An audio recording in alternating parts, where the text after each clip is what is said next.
श्रीमद् भागवत गीता के पहले अध्याय का महात्म्य। श्री पार्वती जी ने कहा, भगवान आप सब तत्वों के ज्ञाता हैं। आपकी कृपा से मुझे श्री विष्णु संबंधी नाना प्रकार के धर्म सुनने को मिले जो समस्त लोक का उद्धार करने वाले हैं। देवश अब मैं गीता का महात्म्य सुनना चाहती हूँ जिसका श्रवण करने से श्री हरि की भक्ति बढ़ती है।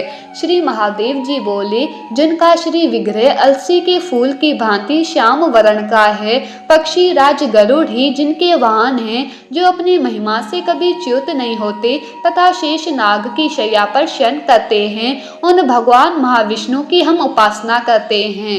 एक समय की बात है, मूर दैत्य के नाशक भगवान विष्णु शेष नाग के रमणीय आसन पर सुख पूर्वक विराजमान थे। उस समय समस्त लोगों को आनंद देने वाली भगवती लक्ष्मी ने आदर पूर्वक दर्शन किया।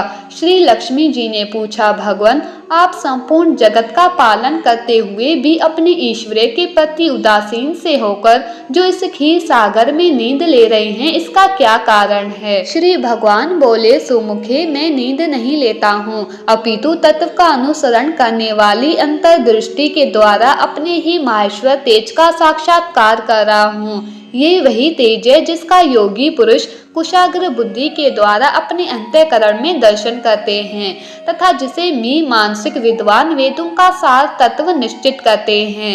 वह माहेश्वर तेज एक अजर प्रकाश स्वरूप आत्म रूप रोग शोक से रहित अखंड आनंद का पुंज निष्पन्न तथा द्वैत रहित है। इस जगत का जीवन उसी के अधीन है, मैं उसी का अनुभव करता हूँ। देवेश्वरी यही कारण है कि मैं तुम्हें नींद लेता सा प्रतीत हो रहा हूँ। श्री लक्ष्मी जी ने कहा, ऋषिकेश आप ही योगी पुरुषों के ध्येय हैं, आपके अतिरिक्त भी कोई ध्यान करने योग्य तत्व है, ये जानकर मुझे बड़ा कौतूहल हो रहा है। इस चर अचर जगत की सृष्टि और संहार करने वाले स्वयं आप ही है। आप सर्वसमर्थ है। इस प्रकार की स्थिति में होकर भी यदि आप उस परम तत्व से भिन्न है तो मुझे उसका बोध कराइए। श्री भगवान बोले, प्रिय आत्मा का स्वरूप द्वैत और अद्वैत से पृथक, भाव और अभाव से मुक्त तथा आदि और अंत से रहित है। शुद्ध ज्ञान के प्रकाश से उपलब्ध होने वाला तथा परम आनंद स्वरूप होने के कारण एकमात्र सुंदर है, वही मेरा ईश्वरीय रूप है। आत्मा का एकत्व ही सबके द्वारा जाने योग्य है। गीता शास्त्र में इसी का प्रतिपादन हुआ है। अमित तेजस्वी भगवान विष्णु के ये वचन सुनकर लक्ष्मी देवी ने शंका उपस्थित करे हुए कहा, भगवान यदि आपका स्वरूप स्वयं परम आनंदमय और मन वाणी की पहुंच के बाहर है तो गीता कैसे उसका बोध कराती है? मेरी इस संदेह का निवारण कीजिए। श्री भगवान बोले, सुंदरी सुनो, मैं गीता में अपनी स्थिति का वर्णन करता हूँ। क्रम से 5 अध्यायों को तुम 5 मुख जानो, 10 अध्यायों को 10 भुजाएं समझो तथा 1 अध्याय को उदर और 2 अध्यायों को दोनों चरण कमल जानो। इस प्रकार ये 18 अध्यायों की वादमयी ईश्वरीय मूर्ति ही समझनी चाहिए।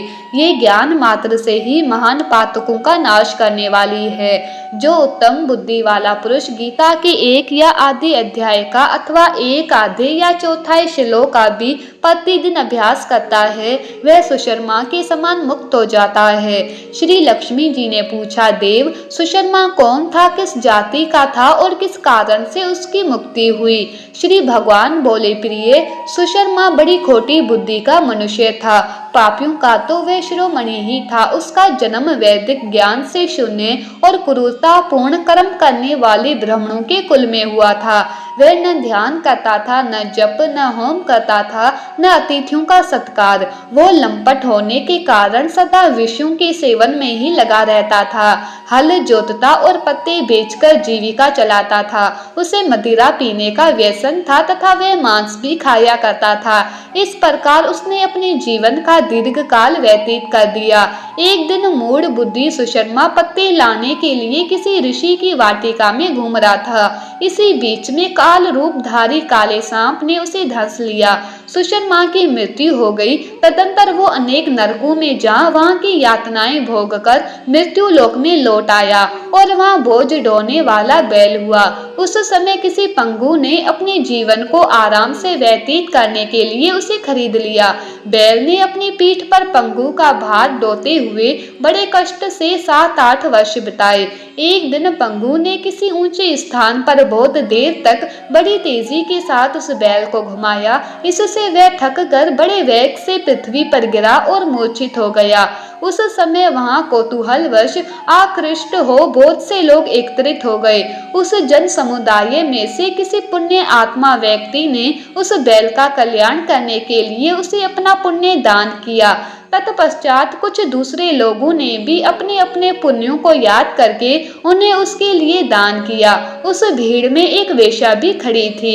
उसे अपने पुण्य का पता नहीं था, तो भी उसने लोगों की देखा देखी उस बैल के लिए कुछ त्याग किया। तदंतर यमराज के दूत उस मरे हुए प्राणी को पहले यमपुरी में ले गए। वहाँ ये विचार करके ये वेश्या के दिए हुए पुण्य से पुण्यवान हो गया है, उसे छोड़ दिया गया। फिर वो भूलोक में आकर उत्तम कुल और शील वाले ब्राह्मणों के घर में उत्पन्न हुआ। उस समय भी उसे अपने पूर्व जन्म की बातों का स्मरण बना रहा।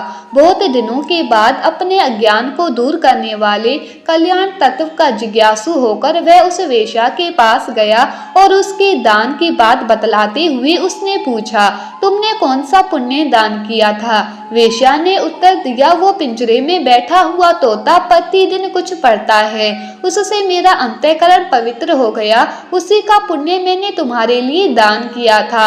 इसके बाद उन दोनों ने तोते से पूछा। तब उस तोते ने अपने पूर्व जन्म का स्मरण करके प्राचीन इतिहास कहना आरंभ किया। शुक बोला, पूर्व जन्म में मैं विद्वान होकर भी विद्वता के अभिमान से मोहित रहता था। मेरा राग द्वेष इतना बढ़ गया था कि मैं गुणवान विद्वानों के प्रति भी ईर्ष्या भाव रखने लगा। फिर समय अनुसार मेरी मृत्यु हो गई और मैं अनेकों घृणित लोकों में भटकता फिरा। उसके बाद इस लोक में आया। सदगुरु की अत्यंत निंदा करने के कारण तोते के कुल में मेरा जन्म हुआ।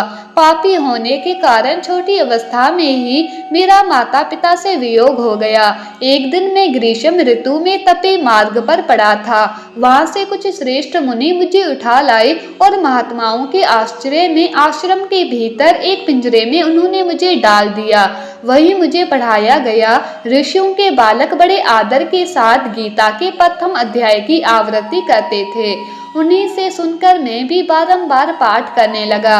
इसी बीच में एक चोरी करने वाले बहेलिये ने मुझे वहां से चुरा लिया। तत्पश्चात इस देवी ने मुझे खरीद लिया।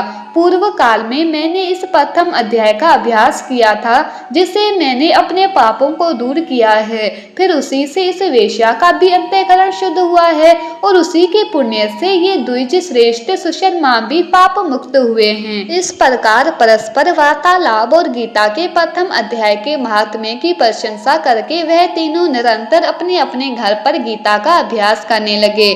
फिर ज्ञान प्राप्त करके वो मुक्त हो गए। इसीलिए जो गीता के प्रथम अध्याय को पढ़ता, सुनता तथा अभ्यास करता है, उसे इस भव सागर को पार करने में कोई कठिनाई नहीं होती है। गीता के प्रथम अध्याय का महात्म्य समाप्त। और आगे के महात्म्य सुनने के लिए हमारे चैनल MK स्टोरीज को सब्सक्राइब करना, ताकि आने वाले वीडियो की नोटिफिकेशन सबसे पहले आपको समय से मिल सके। धन्यवाद।